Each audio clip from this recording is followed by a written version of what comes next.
As we're rolling with this podcast again, it's a great pleasure to have you here, Kyle. I really appreciate it for your time, spending the time here with us, talking everything digital, right? And again, helping us, I don't know how to describe a cure, heal our companies because you're known as the doctor of digital strategy, right?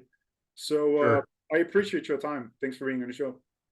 Yeah, I'm glad to be here. Yeah, the doctor of digital strategy, it's just a good term. I mean, combining both my academic world along with my industry world, it was a good fit. It wasn't taken by anybody. So, but yeah, I think, yeah, heal, cure. At the end of the day, just find remedies, right? I mean, it's all about just trying to figure out ways to continue to optimize and be a healthy business online. And that's my favorite area is just figuring out where is the pain points.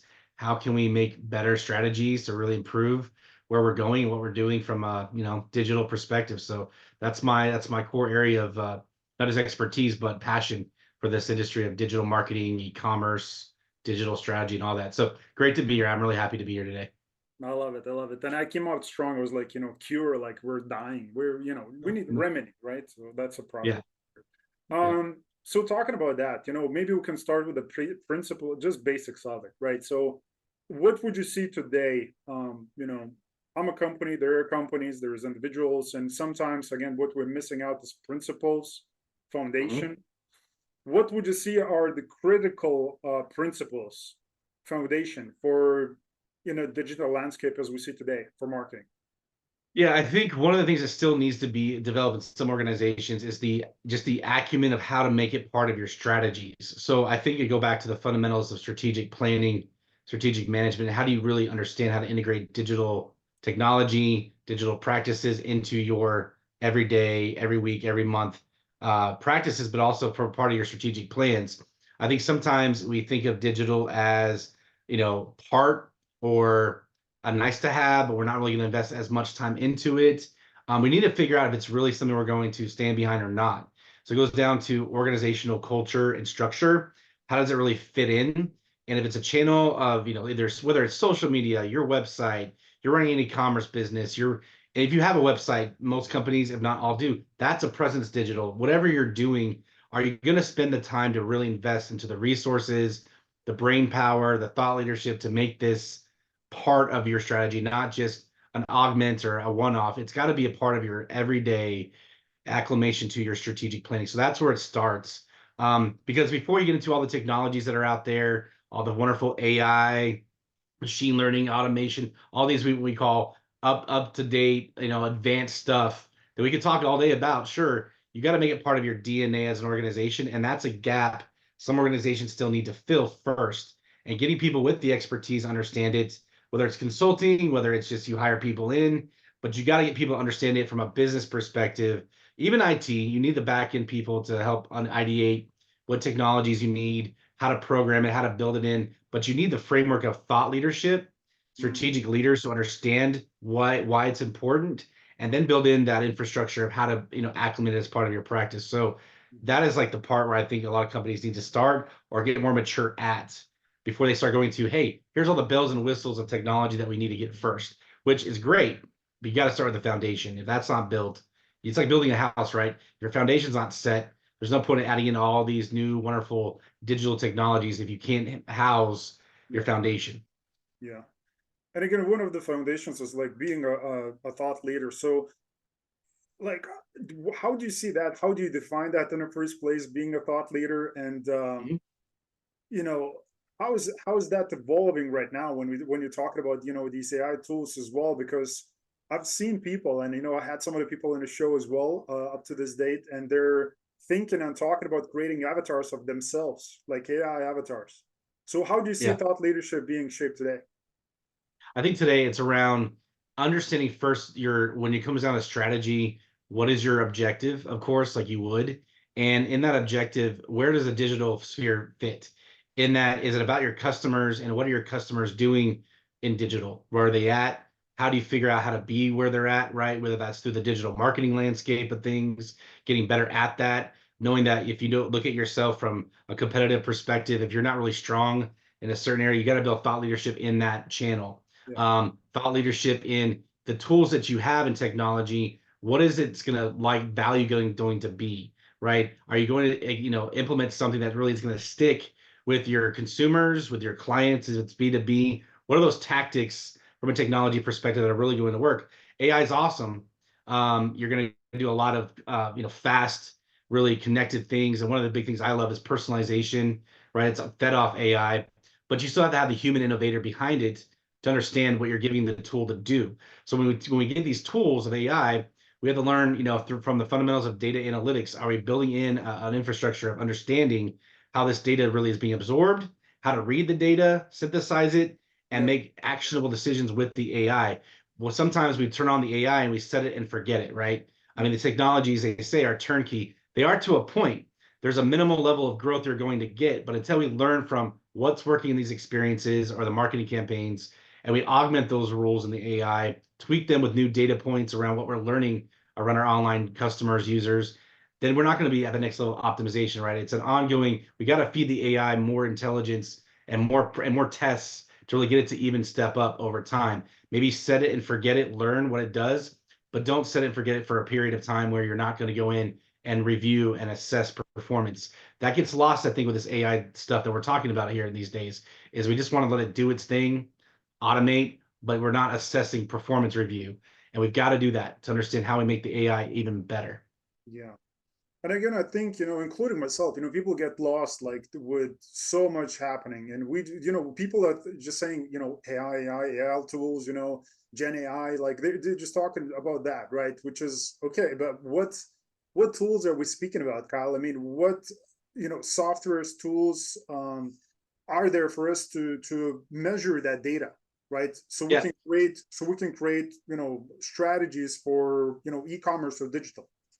Yeah, so for e-commerce on the website itself, personalization tools, companies like Monetate, Optimizely, AB Tasty, these are tools that plug into your platform and allow for the shopping experience to be personalized. So it absorbs the data around behavior, right? And it's AI driven when it's absorbed, but you still need to be the human behind it, the specialist, the e-commerce professional to tweak the rules. Rules that are basic are like, hey, I viewed this before, present it to me again in a product recommendation. That's a fundamental personalization. I either bought it before, here's a like item that you may like as well. That's kind of a, put it onto your platform for e-commerce and understand it. But if I want to add in other variables, like get more deeper with the personalization, that's the part we need to look at for the data. Maybe I can bring in other behavioral metrics like a price conscious customer versus a non-price conscious customer.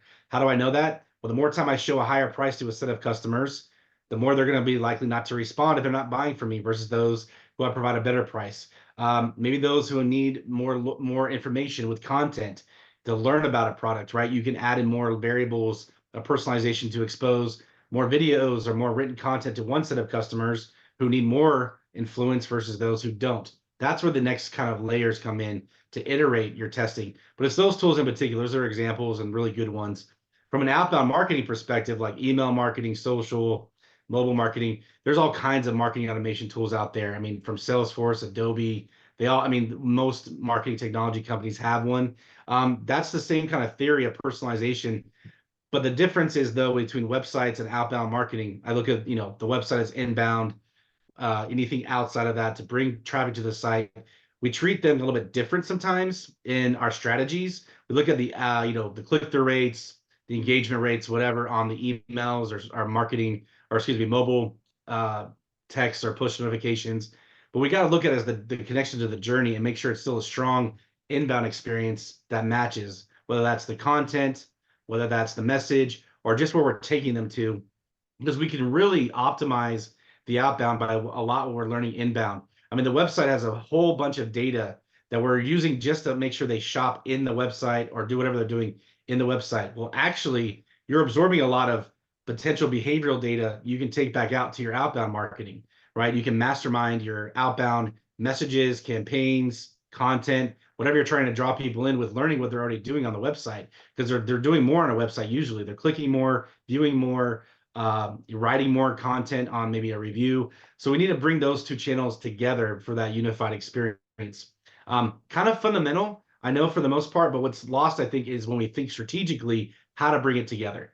It's still kind of, we have one-offs here, one-offs there of channel managers, but we don't bring it to that cohesive mindset. So from a thought leadership perspective, we got us to remember that unified experience for the digital user is really where it's at, because it's not linear. It's not one channel, is going to work for everything that you're doing with them, and they work for a while, but you have to pivot. So I think strategically, we're still in this world of pivoting, adapting, and using the technology to allow us to do more and cut away some of that tactical work. Obviously, automation and this AI stuff is going to allow us to be more efficient, but we still have to think strategically about how we're using it and to what degree, if that makes sense. Well, of course. And again, because there will be no inbound, there will be no website hits if there's no proper outbound strategy. So again, you talked about marketing, Correct. right? So how we can measure that? Because obviously, let's say a company is using, variety of different channels: YouTube, TikTok, Snapchat, it's still around, LinkedIn, Facebook, and all of it, right? YouTube. So how, again, rather than measuring, clicks and engagement on all these different platforms and trying to analyze that, yourself and understand what that actually means, is there a platform that those companies can use and kind of just track it at once, just like the website provides it like that analytics? Yeah, I mean, if you're strong with some web analytics, I mean, get into Google Analytics 4, get into Adobe Analytics as well. I mean, the pathing is really where it's at. I mean, the source of the analytics of where people came from and the ability to correlate where they came from as far as outbound to the site is, you can definitely measure that through these analytic tools. But the pathing analysis is really what you need to get into. It's more into the depth of, even though they came from social media, what do they do after, and was there a cohesive path of what pages they went to? Did the content really match what they did on the outbound? And it's building that journey, if you will, customer journey analysis that really we got to get into. And in Google Analytics 4, they made it a little bit more customized for the user of the analyst to do it, because the older universal analytics, you got kind of piecemeal it together. GA4 is upgraded to allow the pathing to become much more efficient. Where you came from, obviously knowing that if it's a TikTok ad, great, that's where the traffic's coming from. But what they're doing after in the pathing analysis really will help. And then bringing that knowledge back to TikTok, maybe update the next set of ads with whatever content they were doing or interacting with on the website. Maybe we have this particular video with this kind of brand or topic, whatever, but on the website, they're really engaged more over here with something we weren't promoting out there. So bring that out there, try it, test it, and just do continuous iterative cycles of that. I feel like patience has got to be key for thought leadership in this area. Not everything's going to go viral. We want that, sure, but those are anomalies, right? Viral campaigns, the in and out, big blips are great, but this is iterative stuff. Digital marketing and digital experiences are iterative, and you're grooming your customers. You're doing building blocks. And I always use the analogy when I teach it in school. It's like football, a few yards at a time, a couple yards back. Those Hail Mary shots to the end zone, those are only for really strong campaigns, or if you absolutely have to because you have no other option. You've got to be patient and build building blocks over time for these campaigns. And that's thought leadership. That's the first thing, because some organizations are not patient. They want immediate results. Yeah. Well, I can't give you immediate results if I'm trying to understand a long-term impact of behavior that I'm trying to influence. So it's that balance of thought leadership on patience, to be quite frank. Yeah. Patience. I mean, that's a big word. Um, how do you see the thought leadership? I mean, today, because just started to talking with a bunch of people here in a podcast, cool people like yourself, and everybody has their own different opinion about thought leadership, even though there's same kind of core ideas what the thought leadership is and what companies and people should do. What's your personal idea if there's 10 companies, right? And just pick a size, from the smallest to the biggest, right? Who should be in front of the company as a thought leader? Because some companies are really embracing it and saying, okay, like I've personally seen companies who do really well, and probably the reason why they do so well is because the founder or the decision maker of the company is in front of the company as a brand himself, right? Elon Musk, for example, is an example. Like he's a thought leader of his own companies. So how do you advise company owners, CEOs, to make that decision? Should they be in front of the company, or maybe they're afraid to be in front of the company because they're going to say something wrong, and maybe that's where AI avatars can come in, so they can be perfect every single time? I don't know. Yeah. How would you approach this in terms of advice? Well, I think I look at it two ways. The focal point, the person or individual or entity that's speaking on behalf of the organization, to express their strategies, their best practices, what's going on. It has to be a good speaker, of course. So whether that is the CEO or not, I mean, that's pretty fundamental. Have a great presence, strong presence, and that wins. But I think it's the build to the thought leadership. Whoever's that best speaker, it's very team oriented, in my opinion. Thought leadership, the final decision maker is great, but I'm looking at it like you need very much 360 perspectives from your team. You need, I'm a very bottoms up person. I believe in looking at multiple perspectives from various team members on what they're seeing, what they think, group think mentality, right? Especially on bigger strategies, bigger campaigns. And then allow, yes, depending on your hierarchy and how you're built, if you're a traditional, hey, yeah, it's the CEO or the final stakeholder has the final say or whatever, fine. But they need to build that up though, right? If you're a flat organization, it's already kind of that team-oriented atmosphere. We all have titles, but we don't have titles kind of thing, matrix. Maybe it's a little bit easier. But what I'm saying is, yes, whoever that focal point is, who's going to be that thought leader expression on behalf of the organization, speak well, absolutely. Charisma is a very important. But I think from what the context is, the content of the message, what we're doing, it's very group oriented. I consider myself pretty intelligent in the space, but it's through years of collaboration, years of other mentors of mine even giving me ideas and thoughts. And you become well rounded in this space because you are listening to others' perspectives and ideas. You may not you agree with everybody's ideas, but you're considering them because Yeah. there's no in any digital strategy, there's no one size fits all. Yeah. There's not for any organization, for any customer type, for any level of organization size, like you said. So that's why you've got to get down to your level of your reality in your world.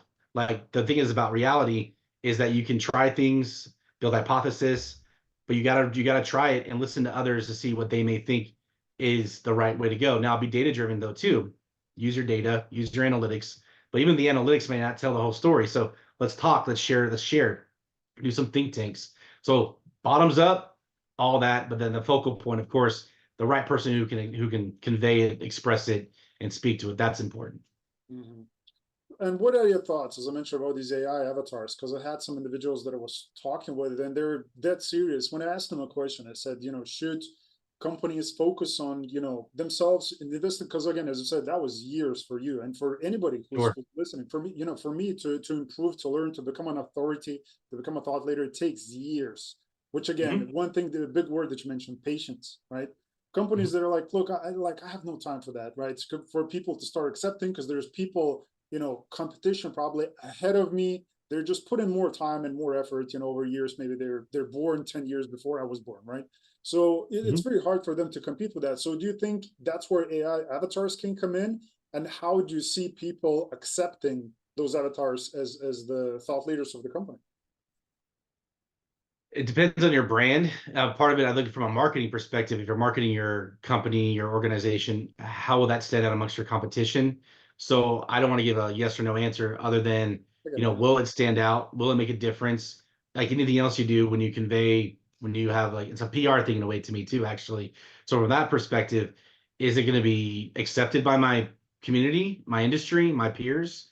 Is it going to be something that gives me a competitive advantage? Like anything you do to communicate something on behalf of your company, you're basically marketing yourself. You got to think about that, right? And now maybe you have to be the first to do it to see. Um, but I would just say it's one of those be calculated in how you do it. I personally wouldn't want to do it. I feel like I can, speak on my own behalf wherever I work, whoever I'm representing, whoever I'm affiliated with. But I'm not saying everyone else feels that way, and we need maybe some intelligence to support that. I just go back to the fundamentals of what's your reality, where's your industry, where are you at, and is it something that's going to make you more competitive and stand out? Give it a shot, see if it works. Give it a shot. Yeah, exactly. I mean, there is no cookie cutter approach, right? It's just case by case basis. If you want to experiment and go and play with it, which I already see companies do that, and they're very serious.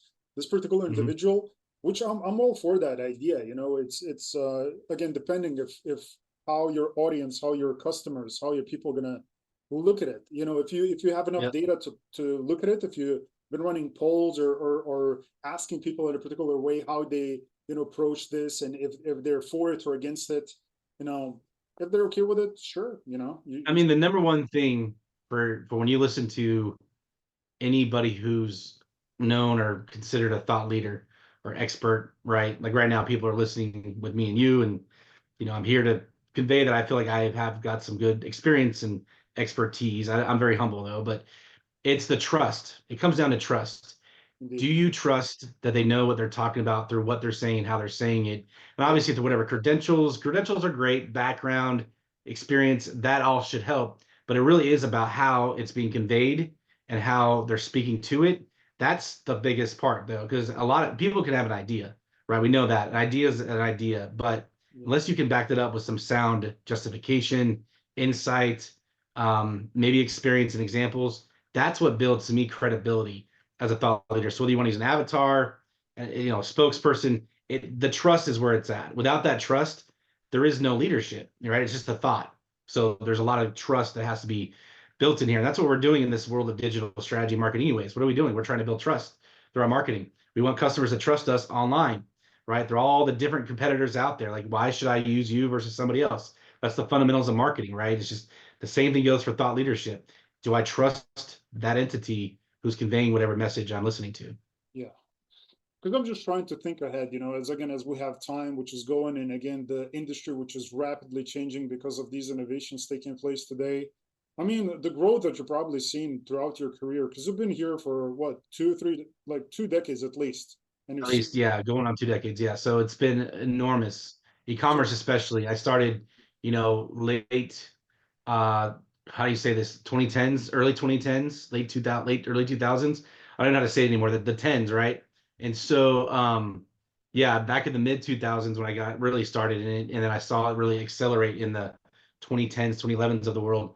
It really started to take off, right? Exactly, because mm, of the fact that more people realize, hey, mobile devices are a thing. We can do more than just, take pictures and text. It's like we can shop on our phones now. So yeah, yeah, we all get it. Mobile has accelerated, pandemic accelerated e-commerce shopping. Last 4 years has been huge because the pandemic accelerated online shopping and the need for digital presence and the need for digital marketing for a lot of companies who really weren't doing it very much or knew how to do it. So even right now, some companies are still trying to figure it out because they were kind of forced in that direction because they had no other outlet for customers to shop or whatever. So, anyways, with that, yes, the growth has been tremendous and it is fast paced. It is very organic and growing. And I think a lot of people are still saying, even if you have years of experience in it, we're still learning as we go. This is not a, one and done, I got it, I know it industry. This is an industry where even I will still continue to have to learn, listen to other people speak, and absorb and test and measure because and that's what's exciting about it. I mean, we should embrace it. That's the fun part.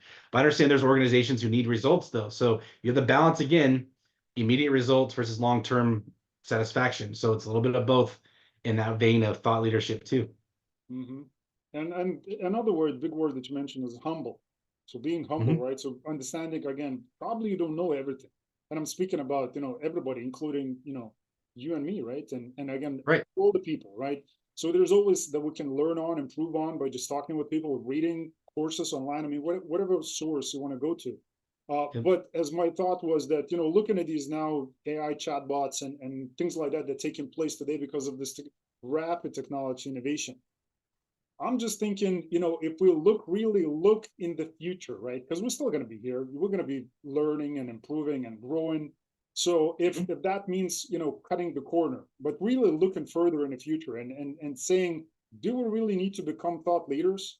Because and that's just a question. It's not a statement that looking at the technology that's taking place, for example, like robotics, and we see obviously Mhm. Boston Dynamics, or if it's Neuralink. I mean, if you think about Neuralink, I Mhm. mean, thought leadership. I mean, come on. But is Mhm. that where the future is heading to? That becomes a question, right? So now thinking about where we are presently today, because I'd say I mention that all the time. I talk about this quote. Probably, I'm sure our audience is already bored by hearing this. But the best math that you can learn is how to calculate the future cost of our current decisions, right? So No, why I we agree. Everything that's happening now is an impact to the future. yeah So there's two sides to it. It's the human intelligence fueling the artificial intelligence. We built these tools, right? As humans, we created them um, from a foundation of just knowledge that we have. Um, and then on the other side of it too is now we're using it and learning and really right now we're testing it. I mean, ChatGPT's only been out for over a year. yeah So like that's an example, right? Where everybody's like, and I work on both sides of the world where The marketing business side of the world's like, yeah, let's embrace it. Let's do some copywriting. Let's make it authentic. Let's start with something. And then academic side, I've had a handful of colleges I'm affiliated with. Some embrace it, and some are very scared of it, of course, for plagiarism, which is a whole conversation. But it's here. So where I'm going with this is that yeah, we will see where it goes, but we're the ones who are going to impact the use of it. So as humans, we've created these things of artificial intelligence, and then we're also the ones who are going to absorb it. There's very few who develop it, and many who absorb it and use it. So it's the absorption side that we really have to be more cognizant about, because those who use it for whatever purposes, whether it's academics, in the business world, or whatever, that's the output we're going to see, right? Is how companies are using it. So as we absorb that, we're going to react, we're going to be competitive, and we'll see where it goes. And you're right, we don't know exactly how it's going to be absorbed and adopted long term. We'll figure it out. Yeah. But I have this quote that I've been saying on this topic the last year. Um, through the growth of this conversation of AI, I call it artificial intelligence does not replace human intelligence. It augments human innovation. And I really believe that. I I love really that. believe that we're not here to be replaced by AI. It only should augment our human innovation. They're tools. They are, yes, knowledge banks, but it's there for us to augment our human innovation. So I think that quote I'm gonna live on for a while. Now Yeah. there will be some things that yeah, maybe it takes away jobs, it takes away some pieces of our planning, if you will. I wouldn't call it thought leadership overtake. I would say it takes some steps of the process to connect some of those strategies together, but it's not going to be the one to take over our initial scope of a vision and a need to assess and establish and analyze, because there's no way. I don't foresee that, at least in my lifetime. Yeah. Maybe robots will take over one day. I don't know. I don't think so. I hope so. I hope so. I was talking yesterday with somebody in there talking about this, Genesis and, Terminator, scenarios. I'm like, look, I would Yeah. love to see that in my lifetime. Of course, like you seeing that in a movie was cool. Imagine seeing that in a real life. Of course, you don't Yeah. want to see the violence and all that, but just Right. it Right. seems like we're heading towards that future because it like and this, if we're speaking about chips in your brain, right? If it's Mhm. Neuralink, like that topic has been around now for some years, and that Yeah. development is being done right now, and there's only not only that company Yeah. that's working on pieces like Yeah. that. So for Well, me, it's like the example IBM Watson. I mean, that came out yeah, many years ago. I say many years ago, just it feels like many years ago, but same concept. I mean, now with all of our, virtual devices, all of our Siris and Alexas of the world, they've been around. It's just a matter of yes, where and what are they going to mastermind? Where are they going to take? Where are they going to lead? Right? That's what it comes down to. What is their role in leadership in all this? That's actually a good study. I would love to do that now. What's the AI leadership and thought leadership?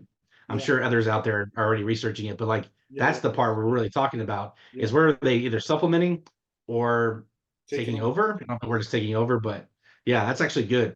I don't think anytime soon it's going to take over. I think it's going to supplement, support, and in certain areas maybe be the lead. But I don't foresee anytime soon it being so. yeah, Just let it do its thing. Just we're going to sit back and just yeah. reap the rewards. I don't think we're there yet. I agree with you. Again, I agree with you. I understand that, for some people, this is going to be really disappointing when they're going to be like, damn it, I invested 30, 40 years into this, and now some AI bot, who's being like coded and feeded all this information, they just, regurgitate everything, and it's like it's fake, right? And people like, oh my God, I love this, right? I Like, enjoyed the ride though. Like I'm all about the journey, right? I always say that I'm like a journey person. Just enjoy the learnings as we go. Like what we're seeing today.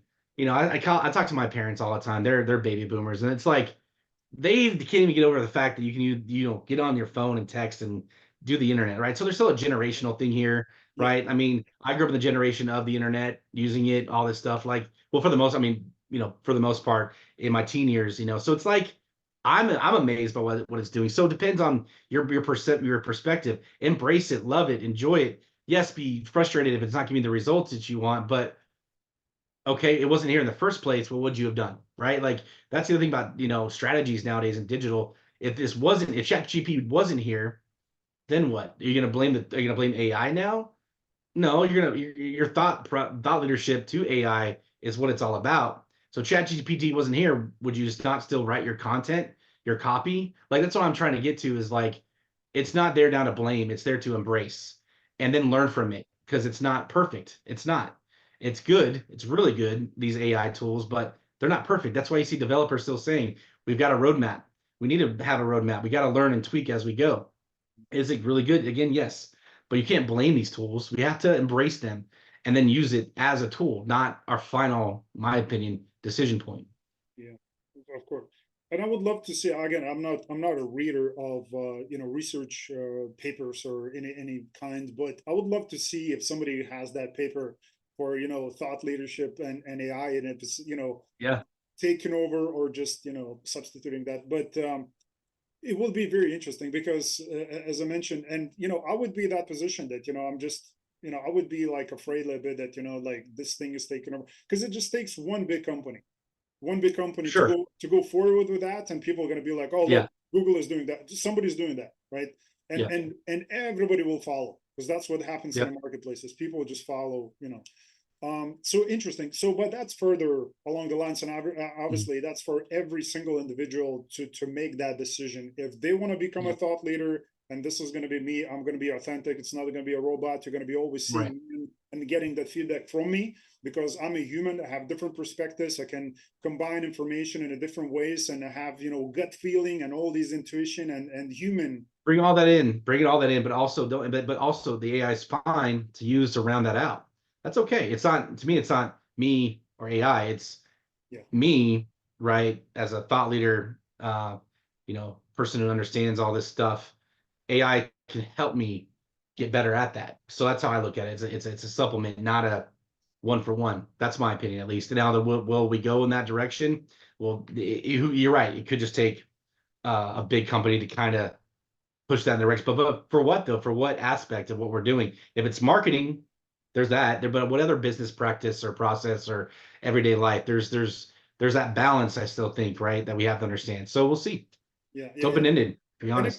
could be, bigger companies, just because obviously, as I asked the question prior to this Yeah. conversation, that some individuals and company owners or decision makers, they're afraid of going at front of the company because they might say a wrong thing.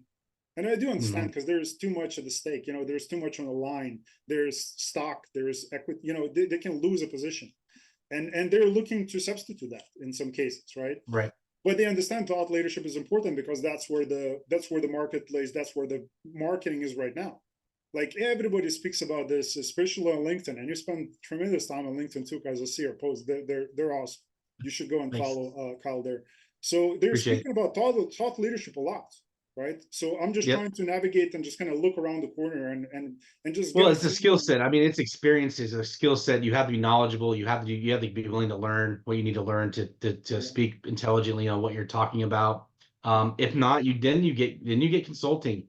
That's absolutely fair. Like I do a little bit of that just to help with that particular strategic piece of it, right? To give those thoughts and how it can be conveyed.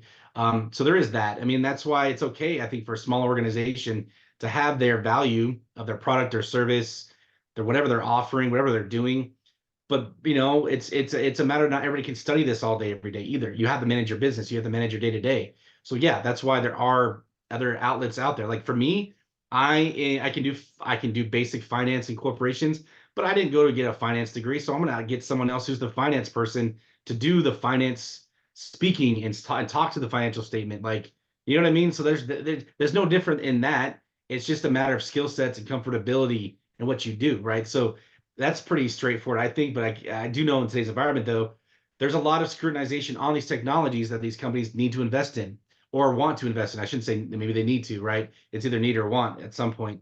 So there is that. How do I convey, the value proposition? How do I make sure there's a payoff in this technology?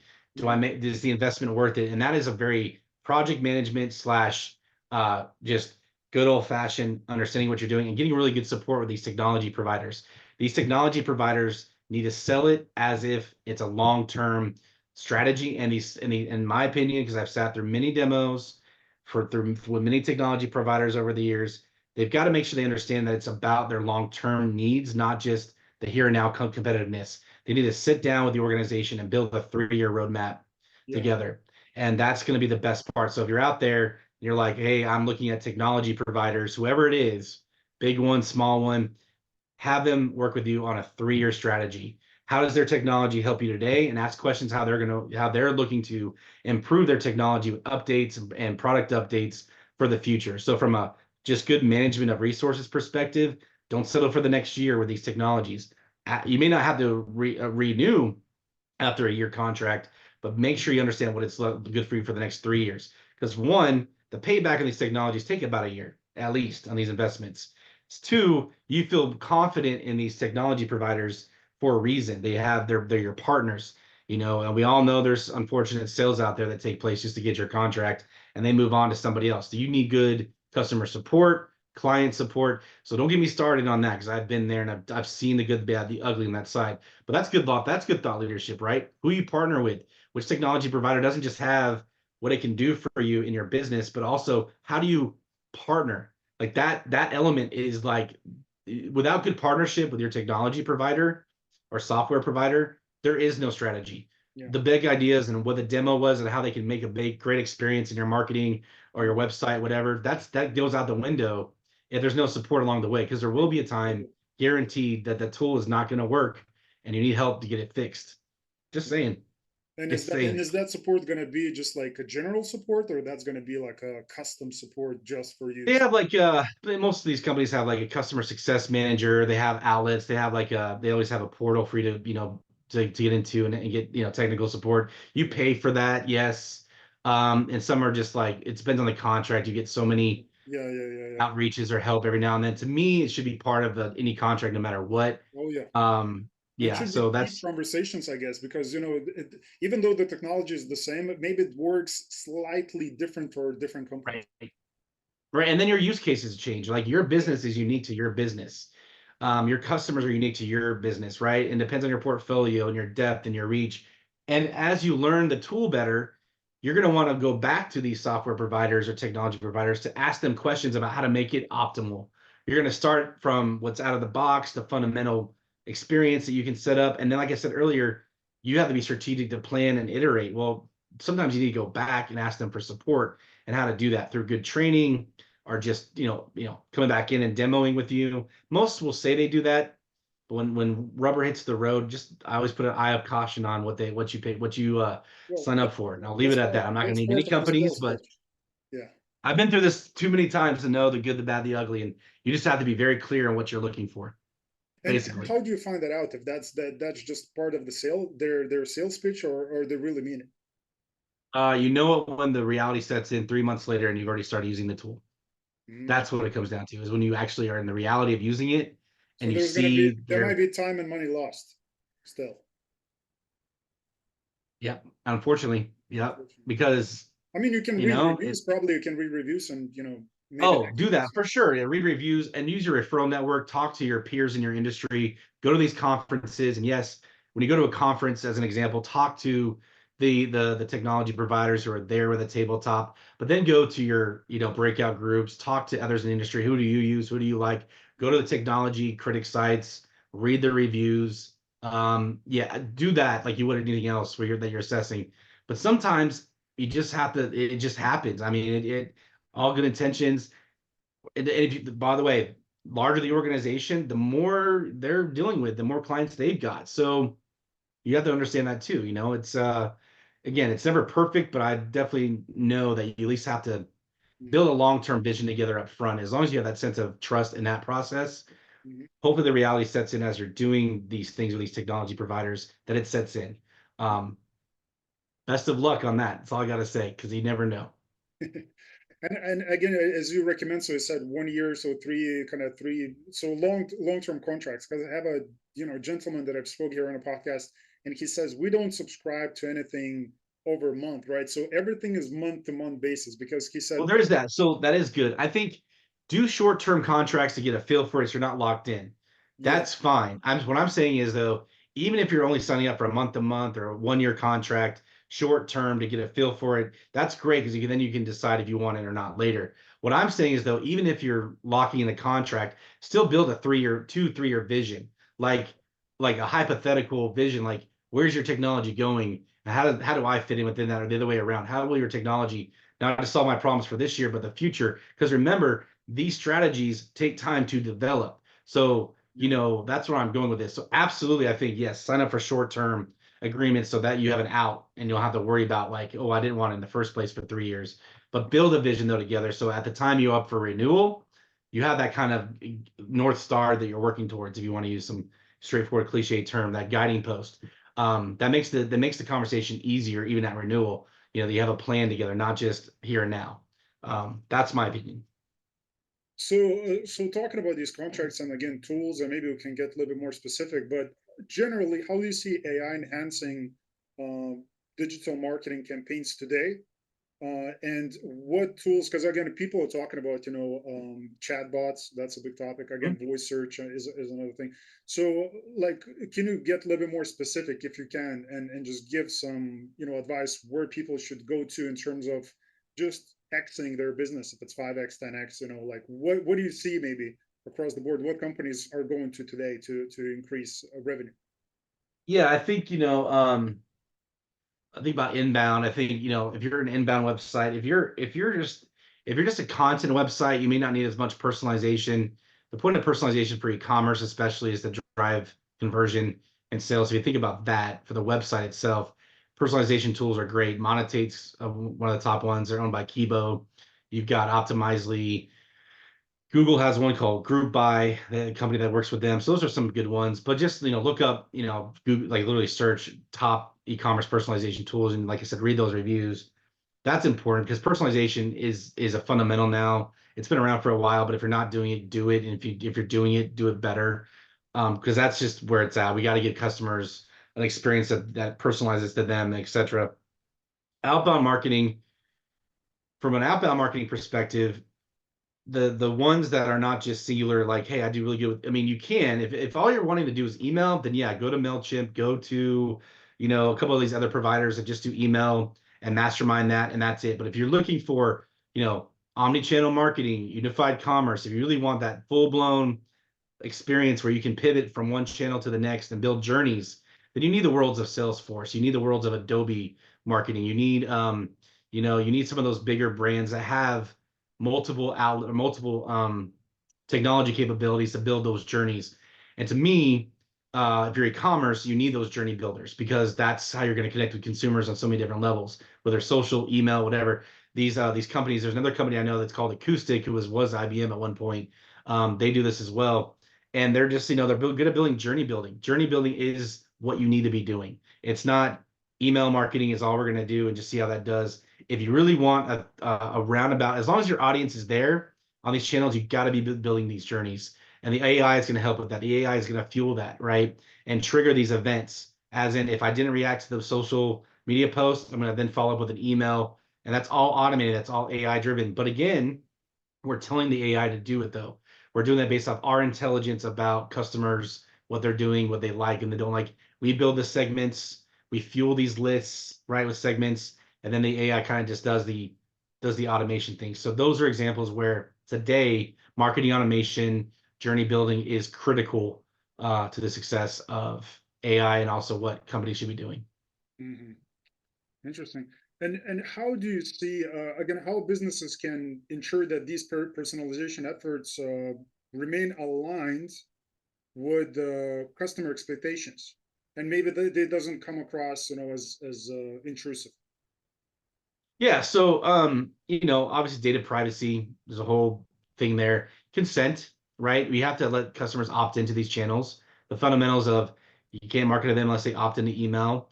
You can't, website, you have to give them, what's required to fill out a profile and then check the box whether or not they opt into marketing. So I mean that's that.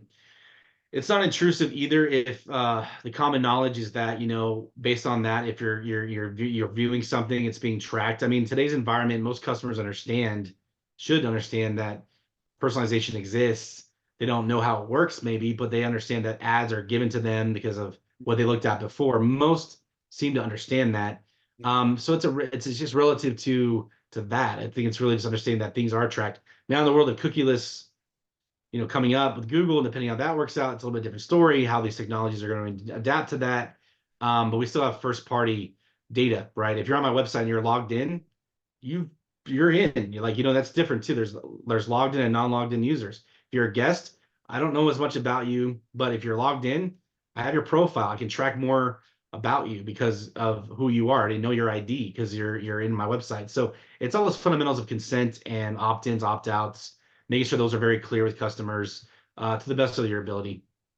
Mhm. So as we were talking before, Kyle, so there's gonna not gonna be, inbound without outbound strategy. So Mhm. how do you see again that kind of creative coming in play, and especially when we're talking about these, data and looking at these, data driven, creating the data driven strategies internally, and but still kind of putting together with creative storytelling. Like, what would you say? Like, there's a combination of strategies there. Yeah, well, you just talked about storytelling. Go to like do a storyboard. What I'm saying from a journey perspective is literally map it out, do the whiteboard exercise or whatever tool, and like literally say for this segment, right? You have always a like in marketing in general. What is your audience? Who's that audience? What is your objective? Is it a promotion? Is it a product, content, and whatever that is, and then map it in between.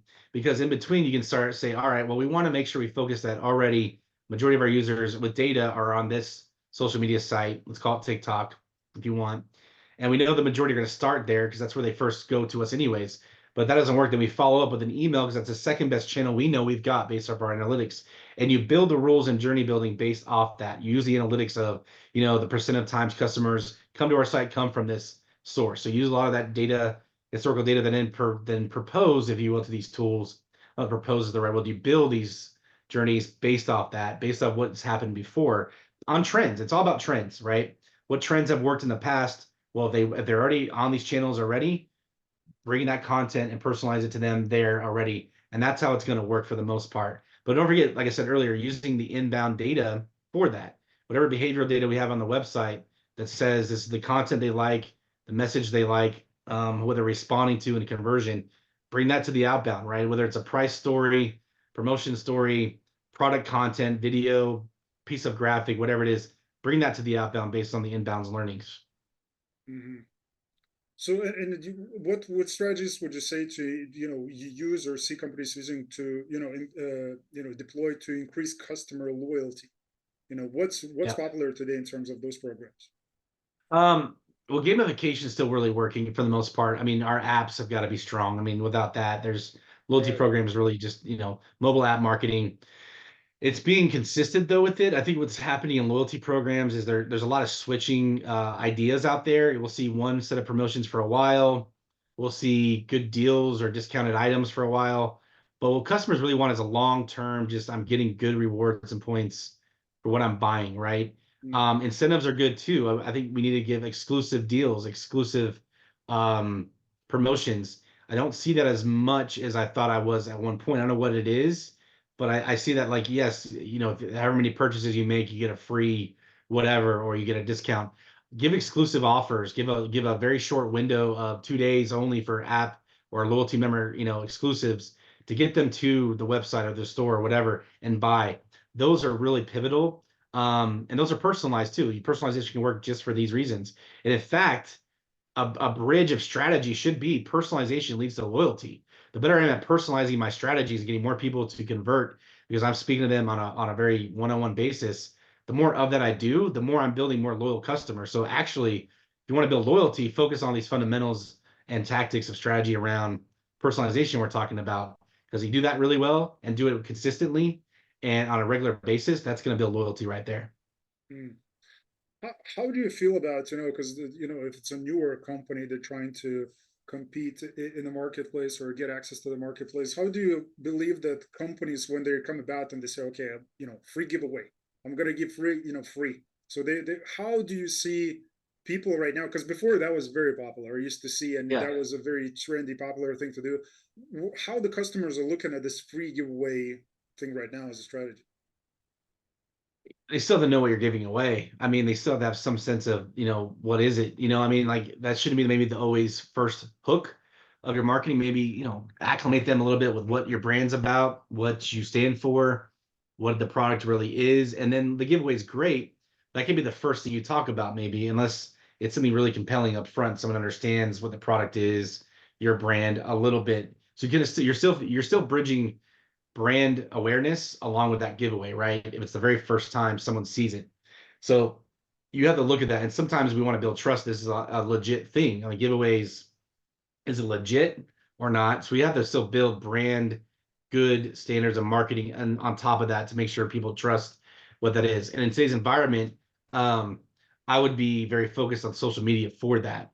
Emails, I mean, unless you have existing subscribers, you're not going to reach anybody. I would not even do Google ads with all this. I would just straight up go on social media, find the right platform your target audience is in, and then get that out there, and find the right audience on social media for these giveaways to start, because that's going to be the first organic way people are going to learn about giveaways. I think, the other channels don't pay off as much. Social is still the place to be for those initial giveaways, in my opinion. And don't build a journey on that yet either. Giveaways and building loyalty on just that.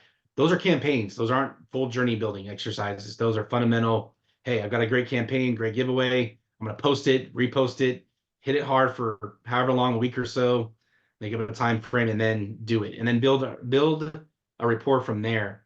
That's the best way to do it, in my opinion. Yeah. So you see, there is still, again, there's always different opinions, and I've seen some people commenting and saying, that's not a good approach. I mean, in terms of the strategy, because if it's free giveaway, your revenue might suffer, further along in the Right. future, just because these people was, oh, you gave me free stuff and now you asked me to pay for something, right? So Yeah, I people would say use it very trust in cautiously. It might be a good way to start some engagement, but don't continue doing it if it's not going to create new engagement. It may be a good thing once in a while, but it's not, like I said, it's not a premier yeah, primary strategy. I think it's something that test and measure and see what happens for sure. Yeah, I wouldn't bank my entire growth rate on it. No, you're going to get a blimp, but what it does, if you do it well, it may help some exposure to gain some traction.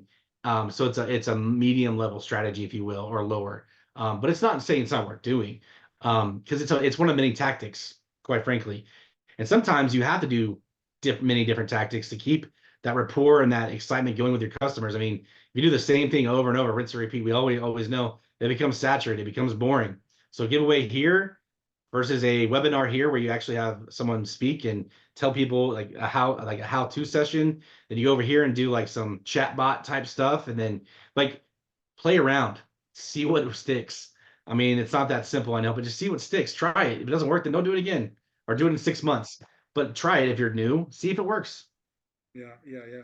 And there's so much to try. I mean, there's so many different, like my mind really just boggles sometimes. I look at this industry because there is no other industry that is filled with so many different pieces and so many different things that you can Yep. do. Because there's so many different verticals, so many different platforms, things are changing so fast. And sometimes, you just try to make it gonna jump on a trend if that's what you're trying to do, and things just change. What's popular today is like it's gone already, and new thing is coming up And tomorrow. that's great. Be part of a trend, but remember trends only last so long. So Yeah, maybe ride that wave, but don't let that be your primary strategy. Let that be a secondary, that's very nice hard. to do as you're doing it. Your underlying fundamentals of knowing your customers, how to personalize, how to automate on an organic basis. When I mean organic, on a regular basis, by testing and optimizing and learning and doing analytics, that's what's going to keep you sustainable. These one-off waves are just there. They're just waves, right? But you have to have a foundation of growth that really looks like this and not like this. You need this, right? You need this like gradual progression. And on top of that, let the waves happen. Enjoy it. Like I said, enjoy the journey. And be mindful that you don't have to be everything to everybody. I say find the like they say in strategy, find the 2, 3, 4 things you're really good at with your customers or your client base, and stick with that and go deep and mastermind those. Don't feel like you have to do everything with all these technologies to everybody. You don't have to be everything to everybody. Figure out what works for your audience and then make that thing grow and then augment it and change it up. Yeah, optimize it, sprinkle it in here and there. But like it's like me saying if I'm a cook, I can cook. I'm not a great cook, right? I could probably cook 3 things. My wife's a great cook. She can be that person to cook. But I can cook 3 things really well. But every time I do it, maybe I'll do a little bit different ingredient or whatever. But I'm gonna get people coming back for those 3 things. That's what I'm saying strategy here. Maybe try a new dish every now and then. And if that works, then pick it up. But just focus your lanes on something you can do really well and then go deep on it. And that's what differentiates you too, by the way. Because if we're trying to be everything to everybody on digital, we're confused. You consumers are confused. Yeah. Well, I don't really know, and the messages get lost, and it just becomes confusing. So just go deep and don't go wide, go narrow and deep. So when you say narrow and deep, so would you advise somebody just to pick one channel and just get great at it?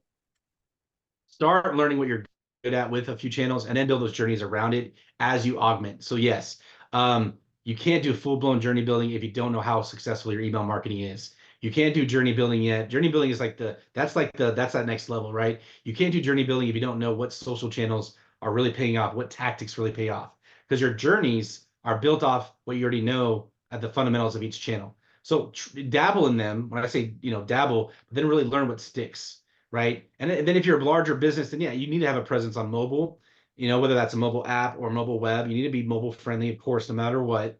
But does that mean you need to invest into a native app yet? Maybe not. Maybe just have a progressive app, meaning that you have one that looks like a website, but turns into an app on the device. So there's different investment strategies on how mature you're going to use these channels. So dabble in them, but then there's ways to build each one over time, you know? Mhm. Interesting. Got it, Luke. So, Kyle, we arrived to what I just called series round. So we have a series three serious questions here to ask you. Okay. Um, so starting with the first question, again, AI is a very big topic. Again, you have quite a few books that you published that you authored Mhm. yourself, and people can go and check those at doctorofdigitalstrategy.com/publications. That's where you're going to find it. That's included in the show notes. Thank Um, you. what do you think is the purpose of AI in a modern world as we see today? I think it's a advantage to augment, like I said earlier, and help us grow our strategies and optimization. I think it's here for us to absorb, but learn and not get stuck with one method that it's going to work for everything we're doing. It's here to be a tool, and it's here to allow us to enrich our knowledge of how we build strategy. That's my thought. Interesting. Okay. Um, again, that's a following question because it feels like, again, as I mentioned about LinkedIn, it seems like it's there is an AI community being built, and of course, I'm sure there's communities on different places on the internet. People talking on Slack and just different locations. So in the AI community, so-called AI community, what would you like to see more of?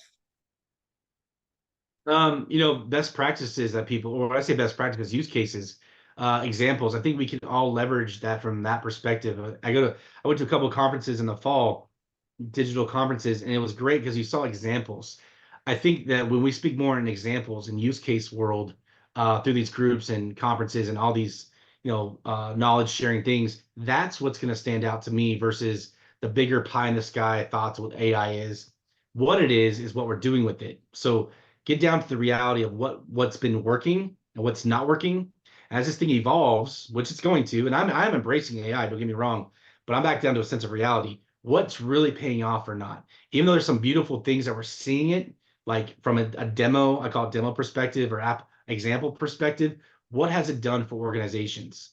Let's learn that. Let's see who's got a metric that's been exceeded or beat because of an AI implemented strategy, right? And still learn about the process where we as digital strategists, still give our human intelligence behind it. But like that's what I think is important is knowledge sharing on examples and use cases and being very specific to those use cases because the broader strokes, I don't know if we're going to learn based off broader strokes conversations. Like, what did you do for your client, for your website, for your set of customers? What target customers? What data did you use? What tool was it? And how did you build the rules in the tool to Mhm. succeed? That conversation is Yes. what's awesome. Yeah. Yeah. And I want to spend more time. I wish to build more use cases because that's how I learn. I got to get into the tool. I got to look at the results. I got to see the patterns and the trends. And that's the conversation we should be having. And I know it does exist, but I want to see more of it. I learned from that. That's how I like it. Yeah, I do agree with that, even though I heard some people saying that, even with the prompts, because some people take prompts, even if it's a prompt, right? Some people say, it's just like a code, like writing code, but again, in Mhm, words, right? mhm, And mhm. again, if you're a soft engineer, right? Like you don't want to share your code if that's a successful code, right? Yeah, So I mean, there's that. I mean, you don't want to like it's just like in business in general. We don't want to give all our tips and tricks, yeah, intellectual property, but there's a matter of showing the results and how it works versus giving someone exactly how you did it. yeah, So if we can that's say, what I look, we want. use, Let just give me yeah, the recipe. yeah, give me the recipe. Well, that'd be great, right? We all Yeah. want to do that, but I think we see what's out there. Here's what I mean. Yeah. Business in general, we see what's out there. If I see your website, I see your social post, I can kind of absorb what's happening. How you did it, maybe you tell me AI did it. Maybe you tell me a little bit that it was this tool. You tell me a little bit that I approached this area of the tool, and then I'll go figure out my own way to make it my own. Hmm. That's what we're saying here. It's not copycatting. It's just Yeah. learning by some best practices. Kind of like saying you see a play on the field in football. I always use analogies of football. Well, wow, that was great. And as a coach, as someone who's in that industry, understands, well, that's how they did it, right? It's kind of the same thing. We get it that, oh, they moved that player there and they did this formation here. Well, as someone who works in the industry, if I see my competitors move in a certain way, I kind of understand how they at least approached it, but I'm going to figure out how to make it better. That's still the fundamentals of strategy. Same thing here with these AI tools. Interesting. And again, you being, author and being involved in these conversations now about artificial intelligence and generative AI, and like, oh my God, this is just again mind-boggling once again. But what does AI mean to you personally? Yeah, AI personally, I think I've kind of what I've been saying is that it's a great augmentation of thought leadership. It is a it's a an additional um, tool in your toolbox, frankly. Um, I'm going to trust the approach that I'm putting into it. I'm going to still allow the results of the business or the output dictate my trust in whatever I did. I had trusted some things with it and seen it with generative AI.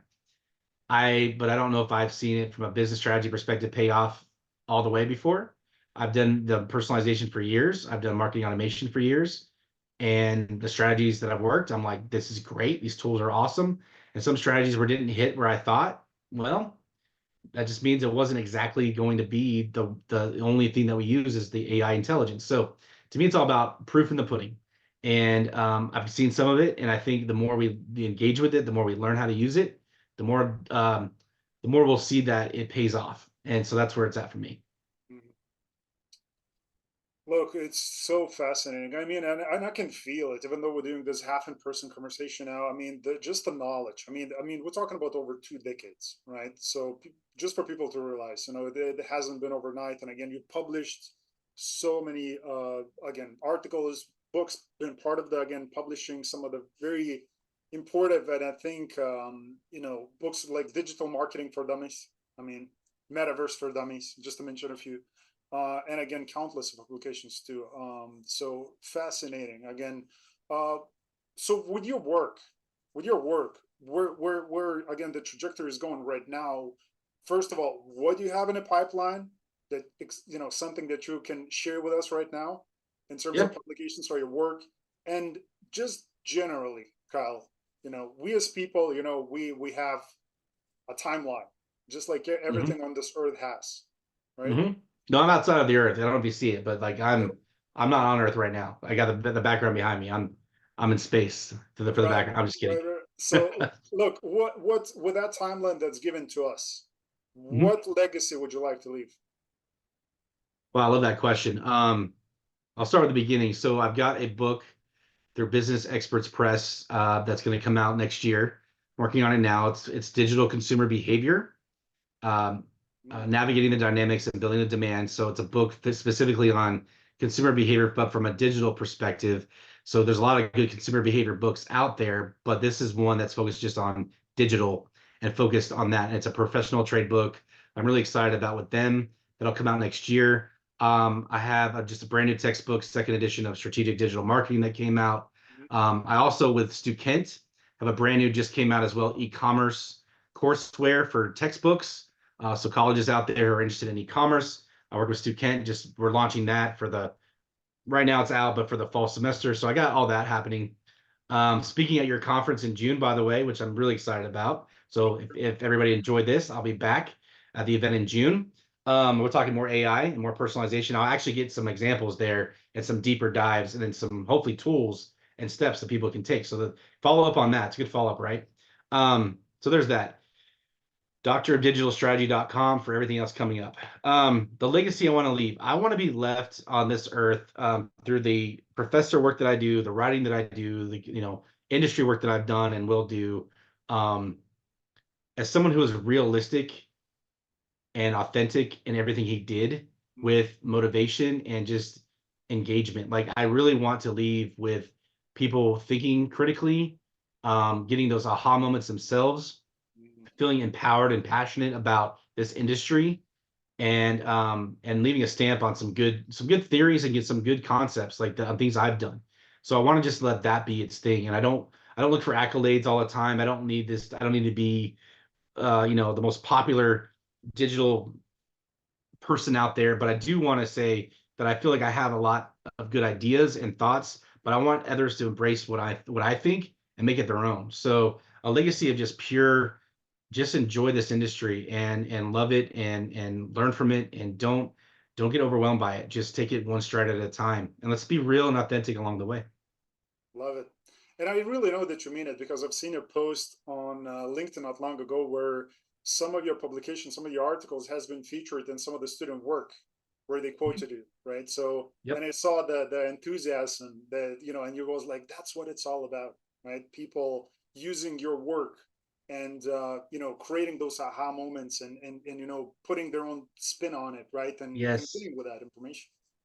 That's my passion as an educator for part of my so a lot of what I'm doing now is education and writing and teaching. And I think that is the fulfillment. I mean, and then when I lead a team, when I was, leading team, I don't last team I led was like 80 teams in the e-commerce division. And like being able to lead a team in that atmosphere too is great to change people's ways of motivation and learning and developing their skill sets. I mean, that's all you can really say is how can I leave an imprint and let people become better. I'm more successful and I'm better as a professional and everything I do if I'm getting other people to become successful, whether that's their business and they're seeing their business be impacted through students, if I'm having them think differently and helping them become better thought leaders. If I'm doing all that, I'm good. I'll keep doing it.